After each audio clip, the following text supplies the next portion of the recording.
Hey, what's going on? Michael Banks here with Neighborhood Loans, and wanted to share a couple tidbits about moving money around and kind of what is a kind of smooth, easy path forward and what maybe causes more documentation.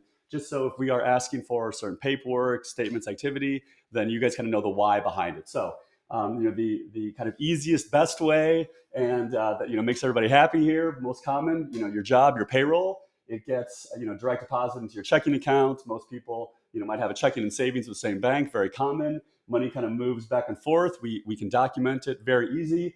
Money goes to closing. Boom. We get a smiley face. Everyone's happy.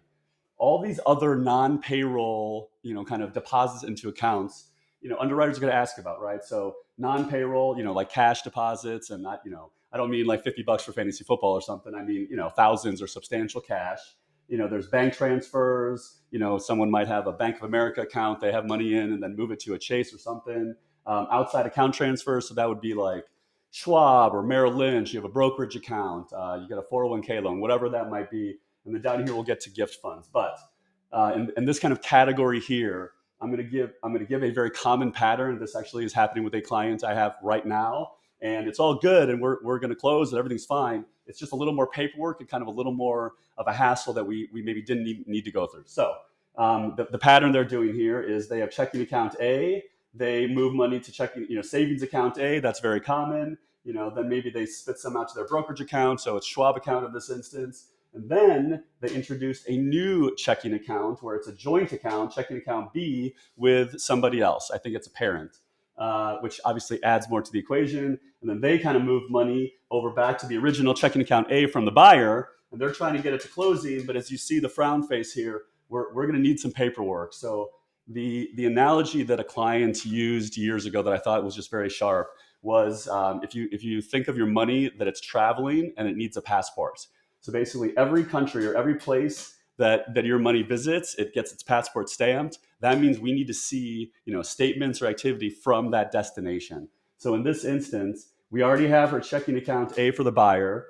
We have her savings account A, but then now we're going to need her Schwab account. We're going to need some information on this joint account with her mother and make sure that funds that have been going in from the mom, that's not going to impact anything here. It's all good. And then obviously we can get to the closing. So again, just more paperwork. It's fine. Just I'm a big believer in the KISS method, the keep it simple, stupid. So, anyways, as far as gift money, so there are so many questions about gift tax, gift funds. How much can I give? What do I tell the IRS? Who's going to pay taxes, if anybody, etc. So that's for another video. But for this purpose, the easiest way, or again, remember the KISS method, right? Keep it simple, stupid.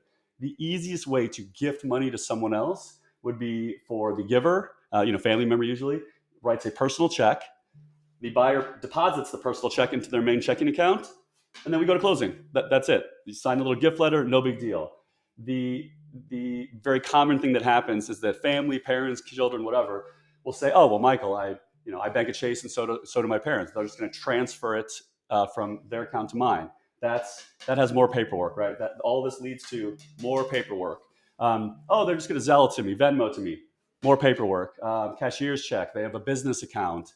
Very commonly, someone's like, "Oh, I'm just going to wire it from my account here," whatever it is. Again, we can work with all of it, but all of these things lead to more paperwork. Whereas the very archaic and prehistoric way, like, I feel like we're in the Flintstones, but personal check. So not like a business account with personal checking account from the giver, personal checking accounts to the buyer, and then we're good. So, anyways, hope this helps. Maybe tie together a few things, but the main kind of concept is underwriters are always looking for 60 days, so 6-0, of kind of bank account activity where all the money's coming from. So if your money has traveled in the past 60 days to any of these locations, again, we just have to see where it went. So appreciate your time here. Thank you so much. Talk to you soon. Bye.